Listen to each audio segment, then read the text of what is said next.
24 മണിക്കൂറിനുള്ളിൽ വലിയ അളവിലുള്ള മഴയാണ് പെയ്തതെന്ന് റവന്യൂ മന്ത്രി എ.പി. അനിൽകുമാർ. രാത്രി 2-നും 3-നും ഇടയിലാണ് എല്ലായിടത്തും മണ്ണിടിച്ചിലുണ്ടായത്. നിലവിൽ എല്ലാ കാര്യങ്ങളും നിയന്ത്രണ വിധേയമാണെന്നും മന്ത്രി പറഞ്ഞു.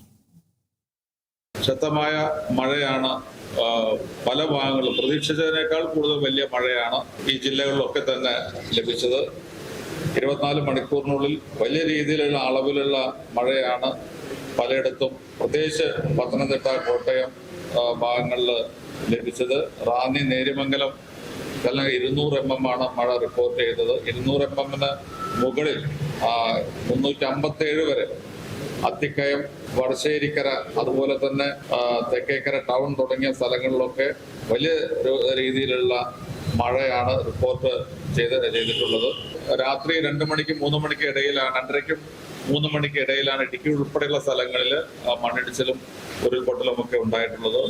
അറിഞ്ഞ ഉടനെ തന്നെ റവന്യൂ ഉദ്യോഗസ്ഥന്മാരും പോലീസും നാട്ടുകാരും ഒക്കെ തന്നെ സംഭവ സ്ഥലത്തെത്തി എത്രയും പെട്ടെന്ന് രക്ഷാപ്രവർത്തനങ്ങൾക്ക് തുടക്കം കുറിച്ചിട്ടുണ്ട്.